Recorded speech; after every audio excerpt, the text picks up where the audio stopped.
Good morning, Nancy. And I'm here with Pastor Noah Akekamarune, who has been kind enough to grant us this exclusive interview. Pastor Akekamarune, thank you so much for agreeing to speak with us, and welcome to PGN's Toddy Report. Good morning, Pinky, and thank you for having me. Pastor, before we begin, yes. I must ask about the significance of this image of a loincloth, is it? Yes, indeed, Pinky. A loincloth. The loincloth is a symbol of our chastity and modesty. We might be Gentiles, but we shouldn't go around showing our genitals now, should we? Yeah. Excuse me? A little humor, Pinky, a little humor. But the fact remains that we in jillabekitiyalanthaya must remain modest and chaste. But Pastor, surely, if all of us were to go around wearing a loincloth, it wouldn't be considered very modest now, would it? Yes, well, my dear, I think you're missing the point. Yes. The point is that this loincloth is merely a symbol. A symbol of... a symbol. Yes. Yes. But, Pastor, now, yesterday, in front of national and international press, you claimed that your program, Pray the Gay Away, has 100% success rate. That's quite a statement to make. Do you have any evidence to back this up? Of course, Pinky, of course we have evidence. Our evidence is all those we have cured of homosexuality. But due to ethical considerations, we cannot just parade them in front of the media now, can we? Oh, I see. So you have no one who has allegedly been cured who is willing to state on the record that he or she has been cured. On the contrary, Pinky, on the contrary. Every one of them has confessed to God of their sin and is indeed on record with God that they are free from this sinful practice. I see. Have they spoken to anyone other than God about their transformation? Of course, they have spoken with me, they have spoken with their family, their friends, they have shouted it from the mountaintops. I see. Can we possibly speak to a family member or a friend? Now, Pinky, that too would be most unethical. You see, we must respect their privacy. Yeah. But Pastor, surely, if they're shouting it out from the mountaintops, surely they will want us to hear what they're saying. Well, yes, but now the fact remains that prayer can save your gay son or daughter, your gay cousin or friend, your gay uncle or aunt. Our Pray the Gay Away program is proof that God exists and loves us. Yes, so you shared with us yesterday. Yes. You also said that AIDS is evidence that God exists. Yes, indeed. My theory is simple. God destroyed Sodom and Gomorrah for their evil, fornicating ways. And similarly, AIDS is God's curse upon all those who are homosexual.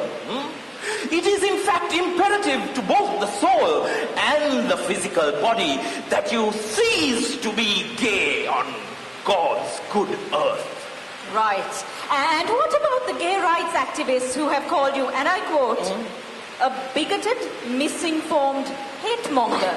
And the medical community that has come out on record and stated that homosexuality is not a disease and that the human immunodeficiency virus that causes AIDS is not exclusive to homosexuals. In fact, Pastor, statistics show that here in jillabekitiyalanthaya, over 85% of HIV transmissions are between heterosexuals. Yes, well,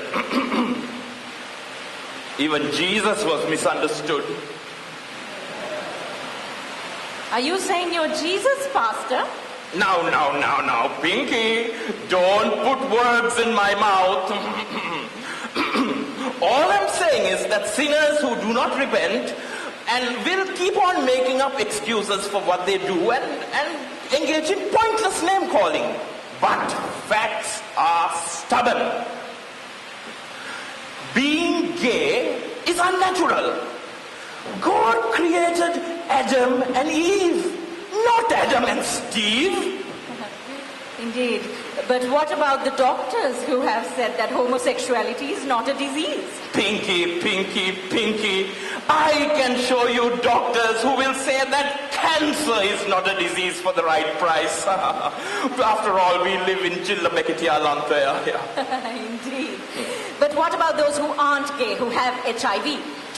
Well, Pinky, sin in any form must be punished. Yes. And Jesus may have saved the Magdala from being stoned, but prostitutes should not expect to think that they will be absolved from their sinful and carnal ways. So, all women who have HIV are prostitutes? Now, I am not familiar with the goings-ons of prostitutes, but even if money is not exchanged, surely if you share your bed with someone other than your husband, surely you deserve to be infected. Indeed. Now, Pastor, Yeah. how exactly do you think people become homosexual? I beg your pardon? Well, I quote, homosexuals are not born, they are made. These were your words at yesterday's press conference. So, once again, how exactly do people become homosexual? How are they made? Yes. Yes. Now, the homosexuals that I have cured, especially the women, have been forced or even coerced into becoming homosexual.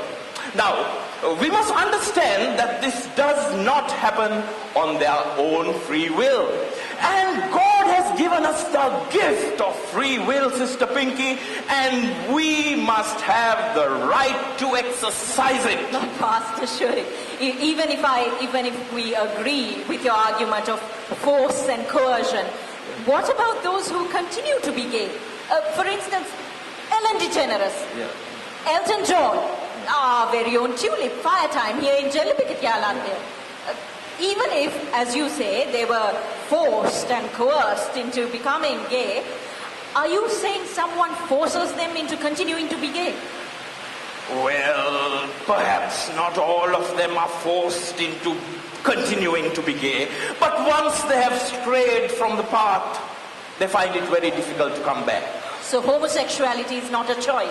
No, it is not a choice. Pastor Kemarune, what if I told you that some gay rights activists agree that homosexuality is not a choice?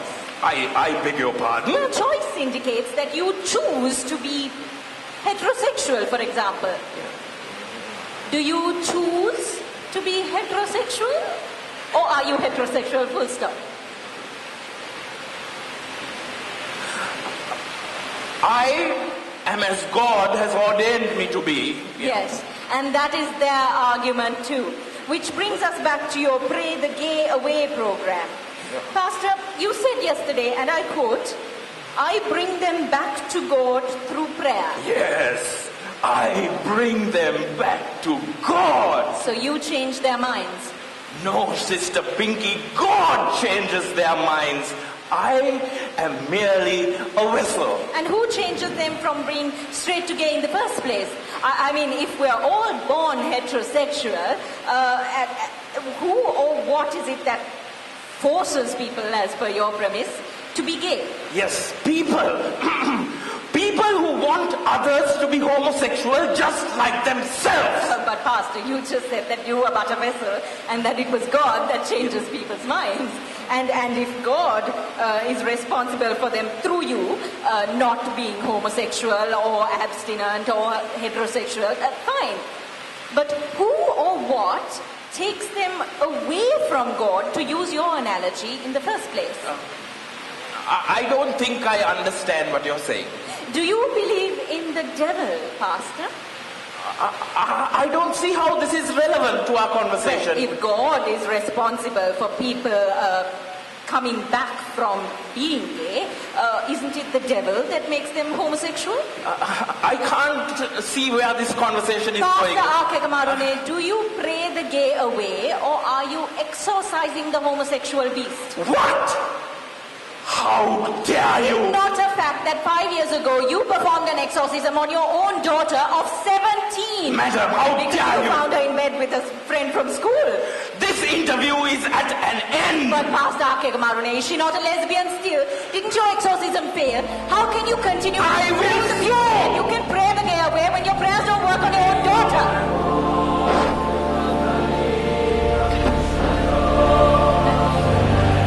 This is Pinky Gamer Ilanakon at the Gird Your Loins Seminary with this special report.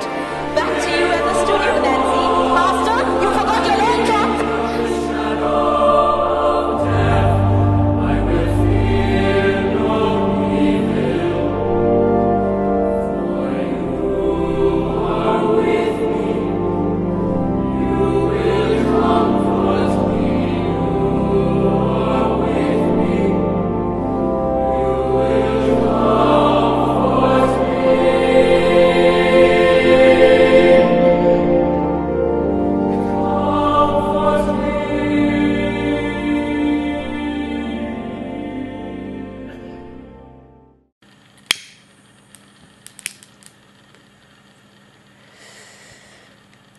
Cut the bullshit.